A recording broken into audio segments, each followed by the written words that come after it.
Hello, all, and welcome into a special interview edition of the PWTorch Fireside Chat. I'm PWTorch Assistant Editor Zack Heydorn, and with me today is Impact Wrestling legend Eric Young. Eric, it's great to talk to you. Thanks for being here. Really appreciate it. Yeah, my pleasure, Zach. It's cool to be here, and always cool to talk to people that support what we're doing and are fans of what we're doing. So yeah, any chance I get, I do it. And Ross doesn't give me much of a choice. Right. Yes. I get it. You're only saying that because he's standing right next to you, right? He's right over there. He doesn't have a gun, but he's physically imposing. Well, he is. That Ross is very intimidating. Listen, man. So you've really seen it all, with your time and Impact. I mean, you've seen so many different iterations of the company, different leadership, all sorts of different talent come through. So I guess I'm curious as to your take on just what do you make of those changes? Are they as drastic to you, having lived them, as they are to somebody that is just viewing the product throughout that time?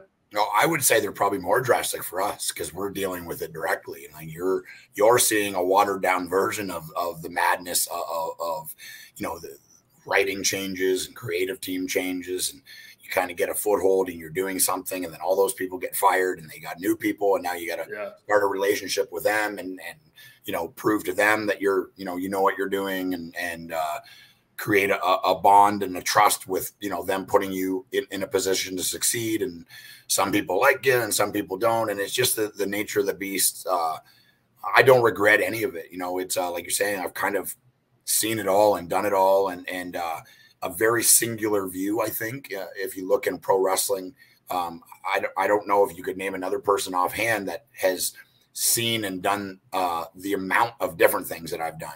I've been on every position in the card, the opening match, I've been the main event, tag team champ, X Division champ, TV champ, King of the Mountain champ, global champion, been in a bunch of different factions. I was wrestling women before it was cool. It's, I've seen it from every single angle. And I think that gives me a really kind of distinct advantage in my view of wrestling as a whole. And, what part I am on the show, understanding what my job is in that time and in that position on the show, because each position comes with its own kind of responsibilities, their own kind of restrictions and stuff like that I think an average fan doesn't understand.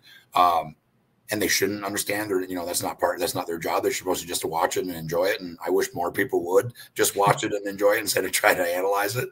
Because the reality is they don't understand fully what's really going on and the pressures of it. But for me, the different iterations and stuff, the ups and downs and all of it, it kind of makes where I'm sitting now an even sweeter thing. You kind of not top of the mountain, but considered one of the better guys there, and a person that is respected and treated well, and a person that is in not a position of power, but I can kind of dictate and pick and choose, and I've earned it, but it is not lost on me that it's a very cool position to be, to have that level of respect and have that level of trust.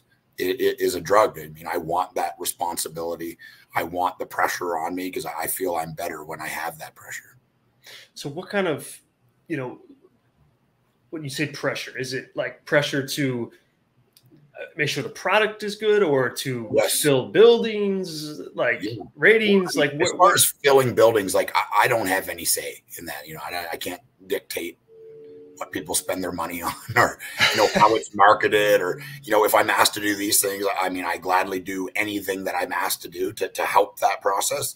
But in the end, this is not what I get paid to do. I get paid to perform and be a character on the television show. And for me, that responsibility is, I crave it. I mean, the pressure of, for Slammiversary, for instance, me and Josh Alexander are asked to wrestle almost 30 minutes, and me and him are going around and doing interviews and talking and doing all this stuff. And we're saying that it's going to be something that people are going to like and people are going to remember. And that puts a bullseye on you. And, that often the hype of that, of a 20-year anniversary, and, the first time me and him have wrestled, and he's the world champion and I'm a former champion. We're in my backyard. We're, 100 feet from where, you know, I wrestled 1,000 matches at the fairgrounds in that shed, and the pressure of that is immense. And the truth is I feel like I've never crumbled under that pressure. I always feel that I come to that bar, and often I jump over it. And that's it's hard to explain, but it's like this weird drug that I'm addicted to, and I don't require it all the time. You know, I don't know if it's something that I, at this juncture in my career, where I want that pressure night in and night out, but I like that I got that pressure and I was able to execute what we did. And I think it was special. And I think, you know, in the end, pro wrestling is hard, and what we did isn't going to be for everybody. You can't make everybody happy, but I think the vast majority of people really enjoyed Slammiversary, and most importantly, enjoyed me and Josh's match at the end of the night. You talked about in interviews going into that match, just like really kind of, I think, setting a foundation for really the story of the match itself. Like, you know, you've got this, you know, you as the tried true legend, former champion, Alexander, current champion, colliding head on. And the match itself, I thought, like, really fit that story perfectly. I mean, it was, you know, there was elements of, like, I mean, obviously selling and you know, sympathy here, sympathy there. But I also thought the tone of it was very much, you know, heavyweight versus heavyweight, boom, and we're both bringing it. When you guys kind of put that type of sell, and like you said, that type of sizzle on a match before it happens, what do you two have to go through to get to a good place in your heads with, okay, we've got something suitable and ready to go for the hype that we've put on this thing? What do you guys do to make sure that you get there? Yeah, I mean, I think, like, you know, it's obvious with Josh. Like, I mean, you're going to get everything that he has. You know, whatever he has available, he's going to leave it out there. He's going to come back through the curtain with 0 left. And I think there's definitely, in a position like that, you're going to get the same thing from me, you know, and that's not always the case with every person. That's not always the case with me. There's times when, you know, you're in a different spot in the card and you're not asked to do that. You know, I mean, that's that kind of effort and that kind of wrestling and that kind of storytelling and that kind of physicality is supposed to be reserved for those guys because they're in the last match, you know, and that's a part of wrestling that is, I think, is a little bit lost. And I think a lot of wrestling fans, again, don't fully understand that, you know, just because you're on the pay-per-view, like, there's restrictions to certain things, there's rules, you know, and you know, if everyone's just doing everything and there's 40 of those matches, none of them are special. They're the same thing over and over. For me, storytelling, it's what dictates everything. Physicality is great and athleticism is great, but if you're doing it just to do it, people won't remember or care. For me, physicality and, you know, athleticism and spots, those are tools used to tell the story. And the story is, like you said, it's these two guys, one, you know, kind of former and proven, and a former champion, a guy that has been around the business, you know, twice as long as the other guy, but the other guy is the flag bearer. He's the pacemaker. He's the trendsetter. He's the standard for what good wrestling is right now. Josh could work wherever he wants. He can work for any company that he felt like, and he chooses Impact because it allows him to be him. And I'm never going to try to stifle that or take away what he wants to do. And it's this kind of like push and pull of figuring out how to tell that story and how to make sure that people watch it, understand the story that we're trying to tell. And a little bit of the, you know, I would have never done, you know, in any other time, in any other setting, in any other building in the world, I wouldn't have done the things that I did that night. But in that moment, the throwback of doing the stroke and doing the Stumbles Clash and doing the Black Hole Slam, that's important, because without those guys, we're not there. You know, I'm not in that ring. I'm not being given that opportunity. I don't have the honor of being in the main event for Slammiversary, 20 years in the making. So if we were doing that show in Philadelphia, I would have never allowed it. Even if Josh wanted it, I would have just said, no, I'm not doing it. But in that moment, in that time, I felt that it was right. I think he felt that it was right. And I think we created something that people will remember. And that's the goal for me every time I'm out there. You mentioned kind of the I guess psychology rules, the rules of where you are on the card. How long does it take to learn that for a pro wrestler, whether it's Impact or a different company, because you've been a part of a lot of different promotions. Like, what does it take, and when does that usually click for, okay, I get it now? Yeah, I don't know if there's a set time or rules, and the truth is there's lots of guys that never learn it. You know, it's not something that is taught. And I think nowadays, I don't think it's a lot of guys don't understand it. And I think that's a lot of problem, not a problem. It's something that has evolved.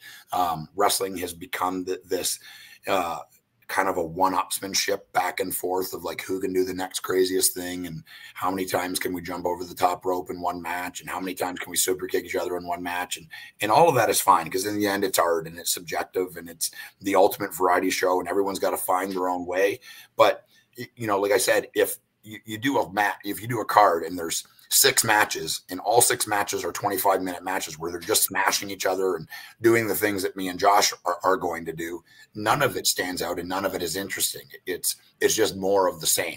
And in the end, you're going to forget most of it because it's being duplicated over and over. And like I said, it is art. I don't care what anybody says. It is art and it is subjective. It is an art form. And learning the rules and stuff, it comes in time. You know, I didn't fully understand it when I started. I certainly started to grasp it by the time I started wrestling on TV. And now I think I understand it maybe better than almost anyone because of the different places that I've been. You know, if you're a person that just works strictly in the opening match or just strictly in the last half of a show on television, and that's, you know, you work one style and you work, you know, main event matches and you just do one thing, you can't fully understand the other things and the other restrictions and the other rules. And yeah, it's such a cool thing for me that I wouldn't change any of the things I've done. You know, like being a comedy wrestler, I never had done comedy wrestling ever a day in my life before I started with TNA. So they said, well, do you think I could do it? I'm young and I want a job. And I just said, yeah, for sure I could do it. Of course. Yeah. With no idea, you know, like none. I think I maybe considered kind of funny sometimes, but I mean, who knows if I'm going to be able to do that on television. And I did it for 9 years as the funny guy and got a TV show out of it and a bunch of other things that happened through it. So I wouldn't change any of it. You know, guys that knew me as the wrestler, you know, and back in Ontario, you know, the world champion for 18 different indie promotions. And then now I'm, you know, taking hip tosses from Earl Hebner and falling down on the ramp because my pyro was freaking me out. And, you know, guys I broke into the business with are like, man, aren't you frustrated? I was like, why would I be frustrated? Like I'm being paid to do that. Like it's amazing. And the truth is, like I said, I'm an experiential person. I want to experience everything. And I've done, I don't know. I mean, if there's something that I haven't done, I want to do it. And someone else can tell me the things that I haven't done. Yes. Make a comment below. Yeah, please.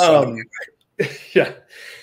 So I'm glad you took it there because I had a question. So you've been in the business a long time. You've been in a multitude of different companies, but you know, Impact has been a big chunk of your career.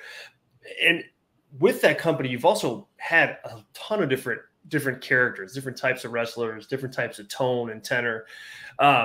How calculated was that for you? You know, you kind of just told the story of how you started out, but like the different iterations of Eric Young throughout the years, like how did that come about? Is that direction that you wanted to take things, or is it like, hey, the writers wrote this, go do it? Like, you know, what went into that? Because all of them are unique, all of them are well played, but they're also they're different from one another. Yeah, it was never the plan. You know, I mean, when I first got into wrestling, I wanted to be Shawn Michaels. And I found out pretty quick that I'm short and fat and ugly, and I'm not going to be Shawn Michaels. So I started doing other things, you know, starting in Team Canada. Like, I mean, I didn't speak for 2 years. I didn't say a single word. I was just the guy that fed a comeback and, you know, kind of carried the physical load. Not that the guys in Team Canada couldn't, but that was kind of my job. I was kind of the workhorse of the group. I didn't speak for 2 years, not one word in any promo at any time. The truth is it was never, I guess this is kind of cheesy, but was never the design to do those different things. You know, it was just kind of, as I went, the different kind of opportunities open themselves to me, and they just come and say, well, what about this? Yeah, let's do that. And well, what about this? Yep, let's do that. Okay. I wanted to work on TV. I wanted to be paid, and I wanted to be part of something. And didn't much matter to me. You know, I begged them for 2 years. Like my gimmick when I first got there was my name was Eric Young, and I was from Canada. That's that was the end of the detail. You know, so I was begging them, please, like, just give me a gimmick. I've always thought that storytelling and my ability to convince people, whatever it is, you know, good, bad, or indifferent, that I'm that person. And it's kind of a weird underhanded compliment, but like I'm not a huge person, but I'm almost 6 feet tall. I'm 235 pounds, and people meet me in person and they're like, "Oh man, you're way bigger than I thought." Especially when I was doing the comedy stuff, because I was so busy getting my ass kicked and fighting from underneath and laying on my back and getting beaten up and being the underdog and being the pushover. But I convinced people that I was that thing. You know, like I certainly was not scared. I'm not scared of anything. Scared of failure. I was kind of scared of snakes. I don't like them, but that's about it. With you. That's the list. You know, I'm not scared of anything. And but I convinced the world, you know, I think, you know, relatively speaking, that I was that person, and people felt sorry for me. And that was what I wanted. That's all those things I was doing, was to make people feel sorry for me, and vice versa. And the gimmick now is, you know, maybe the most fun I've ever had. Like, I want people to think that I'm mentally unstable, that when you see me wrestle, something terrible could happen to that other person. Maybe not, maybe not, but maybe, you know, maybe something really crazy happens and that person never walks again. And that's something that I try to do each match, with different things that I say and storytelling and physicality. And, yeah, they're all different. And I mean it. Like I'm really glad that I got to do all of it, you know.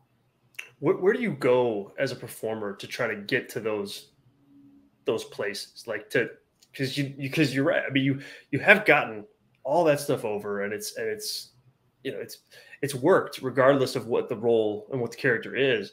But like, as a performer, before you're going out there, like, how do you get into the mindset of somebody who's, you know, mentally unstable, right? Like what? Because I'm assuming you're not trained on how to do that. Like, you get trained on bumps and this and all that stuff, but as far as that character work goes, it's kind of just you. Yeah, I mean, so for me, like, film is a huge part of my life. I don't think I'm an actor by any means. I'm a professional wrestler, but acting is definitely a huge part of it. I did improv Olympics. I did community theater. I was Seymour in Little Shop of Horrors. My voice was much different in high school than it sounds now. But yeah, it's always been a huge element for me, and a huge thing that has pushed me in different directions in wrestling. And I read this book. It's called The Meisner Technique, and it's this old acting, kind of like a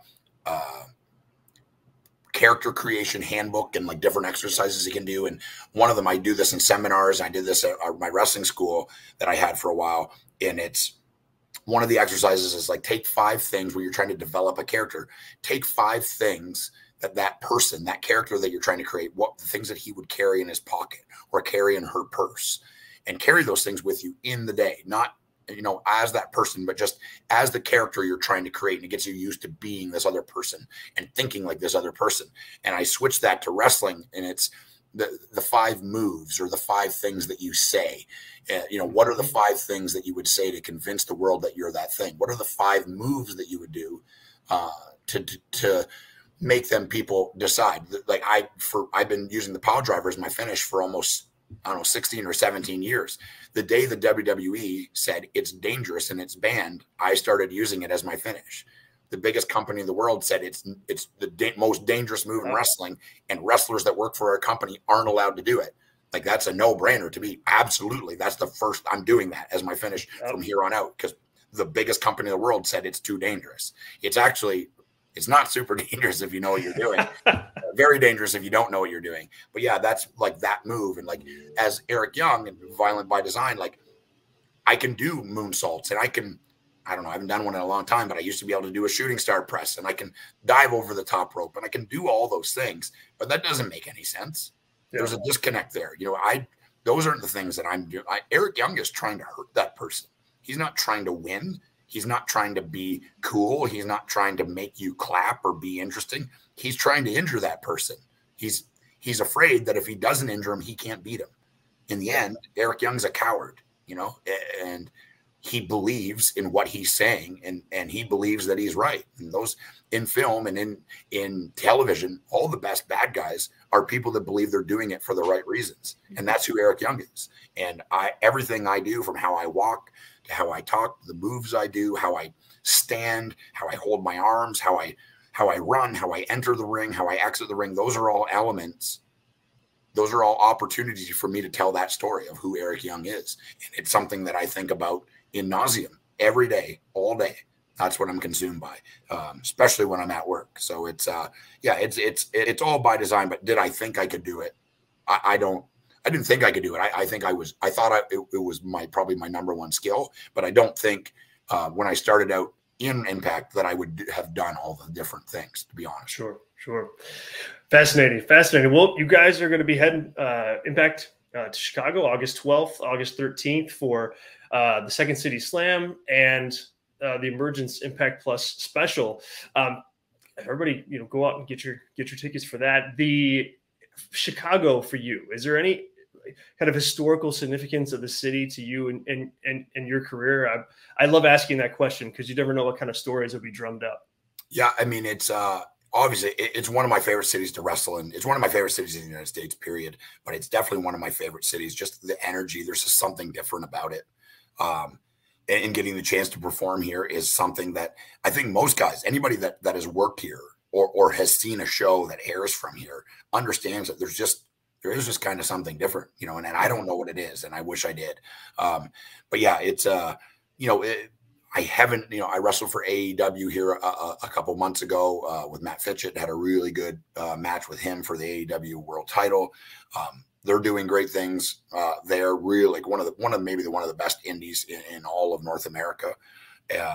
But there's something different about the energy here. And that's, for a performer, man, like that's a drug. It's a drug that can't be bought and can't be duplicated. It can make you do crazy things, man. And and that's what, as a performer, that's what you love. Like you want that energy. You want the respect that the people have here for what's going on, and the understanding and the passion, that makes you more passionate in what you're doing. It makes you want to deliver even more. I'm speaking for myself, but I'm guaranteeing you that every guy and girl on the roster is thinking the same thing. Like, ooh, Chicago, here we go. Whatever it is I'm going to do, I'm going to go all in because I know I'm going to get it back, tenfold. So the 12th and the 13th will be no different. And they will both be special. It's a bias. I work here, but I think Minute to Minute Impact is the best professional wrestling show on television. Has this unbelievable, hungry, young locker room that is willing to go the extra mile. And every fan and every viewer that we have, we're thankful for, and we're definitely the little engine that could. But it's a fun role to be in, man. It's a fun place to work, and I'm having maybe the most fun I've ever had in my wrestling career, and it's a long one. That's great. Well, Eric, thanks so much. If you're in Chicago, check out Impact. August 12th, August 13th tapings, and the Emergence Impact Plus pay-per-view special. Eric, I know you're a busy man. Have fun at the ballpark tonight, and really appreciate you. Thank you. Nervous about my first pitch, I'm not gonna lie. Just warm up that arm, little arm circle. Haven't thrown a baseball in like 12 years. We'll see what happens. Hey, won't be as bad as 50 Cent, so I know that for sure. That's what I'm saying. Just YouTube bad first pitches, and you're gonna blow them out of the water. Yeah. I'll get it to the back catcher one way or the other. Okay, good. Appreciate it, man. Yeah, man. Thanks.